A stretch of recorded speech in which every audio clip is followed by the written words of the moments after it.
کار بتایا جو اس طریقے کار کو چھوڑ کر کسی اور راستے پہ چلے وہ اللہ کو پسند نہیں. وہ راستہ کیا ہے؟ فرمایا فاتبعونی. اللہ نے فرمایا محبوب آپ کہتے ہیں میرے پیچھے پیچھے چلو، میری اتباع کرو، اور جو میری اتباع کرے گا میرے پیچھے چلے گا پھر ملے گا کیا؟ فرمایا یحببکم اللہ. پہلے تم کہتے ہو ہم اللہ سے محبت کرتے ہیں، پھر رب ہو کر کہے گا میں اس سے پیار کرتا ہوں، میں اس سے محبت کرتا ہوں. تو رسول پاک صلی اللہ علیہ وآلہ وسلم کا جو بھی بتایا ہوا طریقہ کار ہے اس کی اتباع کر لینے میں بیڑا پار ہے، دونوں جہانوں میں کامیابیاں. بس حاجی صاحب نے کہا جی 10-15 منٹ ہی آپ نے بات کرنی ہے، اور 10-15 منٹ ہی انشاءاللہ ہوگی.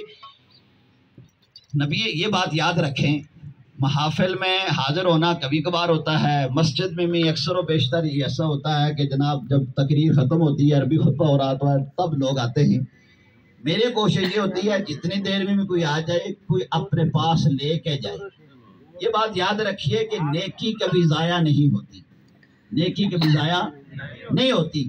آخرت میں تو اس کا انعام ملنا ہی ملنا ہے، دنیا میں بھی اللہ اس کا ضرور اسے انعام عطا فرماتا ہے.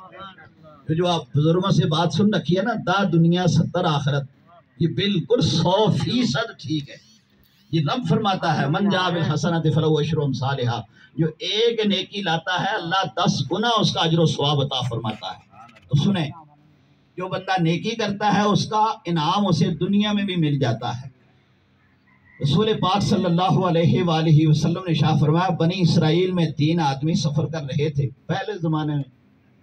دوران سفر بارش شروع ہو گئی اور وہ تینوں افراد بارش سے بچنے کے لیے پہاڑ کے نیچے آ گئے اور کہا کہ بارش بند ہوتی ہے ہم یہاں سے سفر دوبارہ شروع کر دیں گے.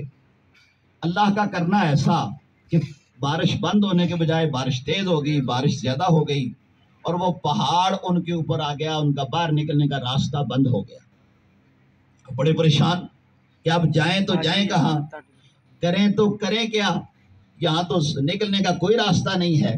تو ان تینوں نے آپس میں مشورہ کیا کہ کسی نے کوئی نیکی کی ہے تو وہ اللہ کی بارگاہ میں دعا کرو اس نیکی کے وسیلے سے اللہ اس بلا کو ٹال دے، اس مصیبت کو ٹال دے، وگرنہ تو یہاں ہم بھوکے پیاسے مر جائیں گے. تو معلوم ہوا شروع سے لوگوں میں یہ تصور رہا ہے کہ نیکی بندے کو مصیبتوں سے ٹالتی ہے، مصیبتوں سے نکالتی ہے. اس لیے ہمارے آقا صلی اللہ علیہ وسلم کا یہ فرمان ہے کسی بھی نیکی کو حقیر نہ سمجھو، چھوٹا نہ سمجھو کہ یہ چھوٹی ہے جی اس کے کرنے کا کیا فائدہ. وہ چھوٹی سے چھوٹی نیکی بھی مشکلوں سے نجات دلا دیتی ہے.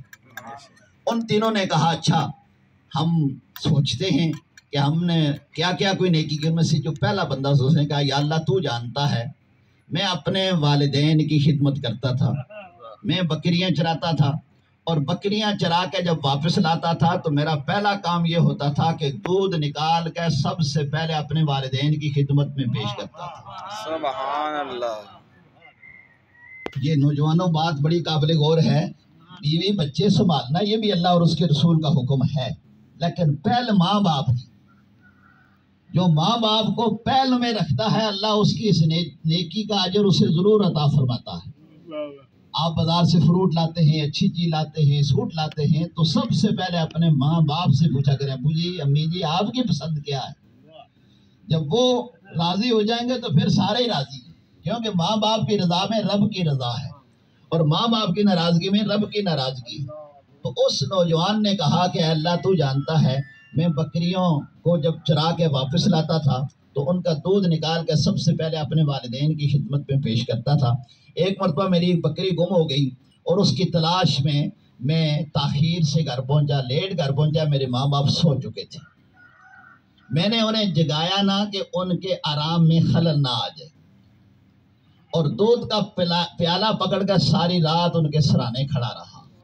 سبحان اللہ. نوجوانوں ذرا آپ بھی فکر کیا کریں، کہیں ایسا تو نہیں کہ جناب آپ رات 1-2 بجے آتے ہیں، آ کے بل دیتے ہیں اور آپ کی ماں کو تکلیف ہوتی ہے، انہیں جاگنا پڑتا ہے.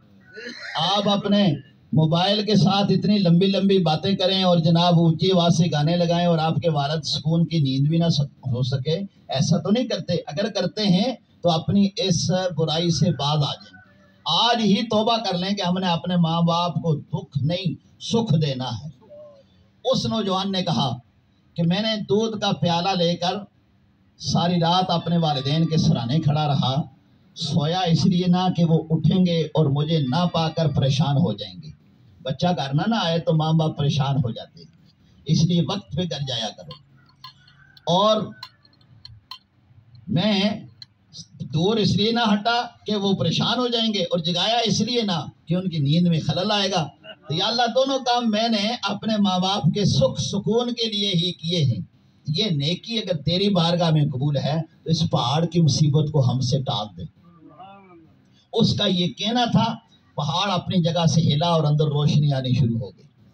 تو معلوم ہوا ماں باپ کی خدمت کرنے سے اللہ روشنی عطا کرتا ہے، اللہ راہیں کھولتا ہے، پریشانیاں دور کرتا ہے۔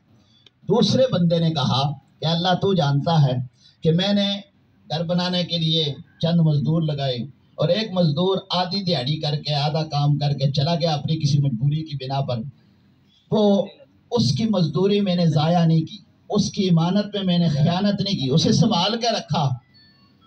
اور کچھ سالوں کے بعد وہ بندہ میرے پاس آیا اور آ کر کہنے لگا، فلاں دن میں نے آپ کے پاس کام کیا تھا، میرے پیسے تیرے ذمے تھے، آج میں اپنے ان پیسوں کا مطالبہ کرنے تو اس سے آیا ہوں، مجھے میری رقم دے دے۔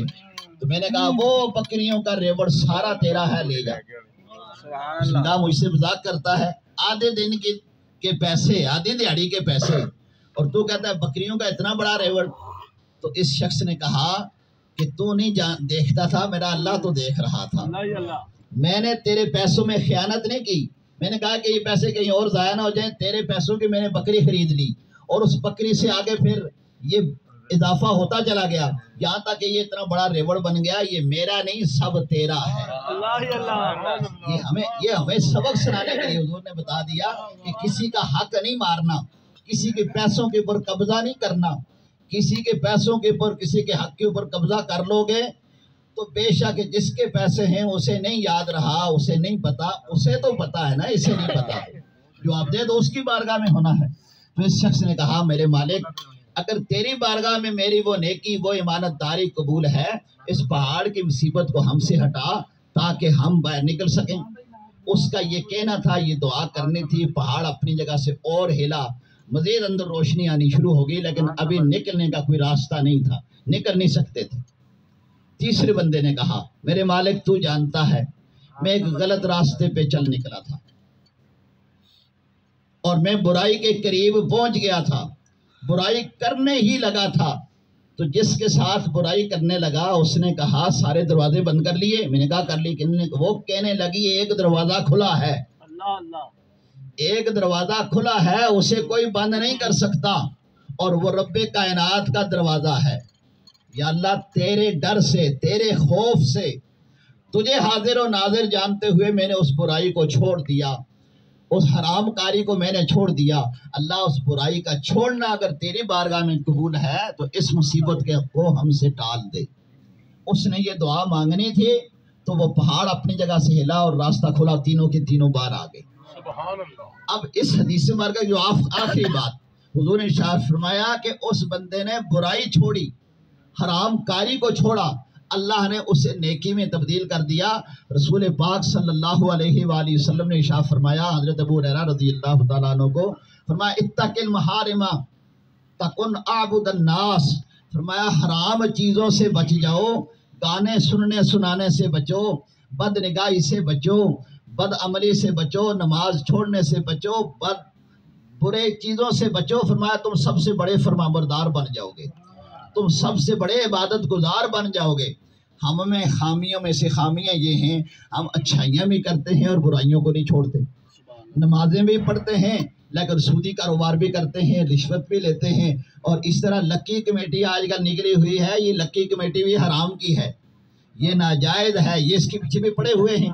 تو بات بتانے کا مقصد یہ ہے کہ جو چیزیں حرام اللہ اور اس کے رسول نے قرار دی ہیں ان سے بچیں۔ اب اس حدیث مبارکہ سے ہمیں جو بات ثابت ہوئی وہ یہ کہ نیکی انسان کو دنیا میں بھی کام آتی ہے اور وہاں کام آتی ہے جہاں کوئی کام نہیں آتا۔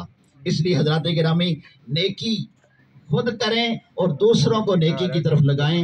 رب کائنات حاجی صاحب کی اس نیکی کو اپنی بارگاہ میں قبول و منظور فرمائے اور ہم سب کو 5 وقت کا پکا سچا نمازی بنائے۔ وآخر دعوانا ان الحمدللہ رب العالمین۔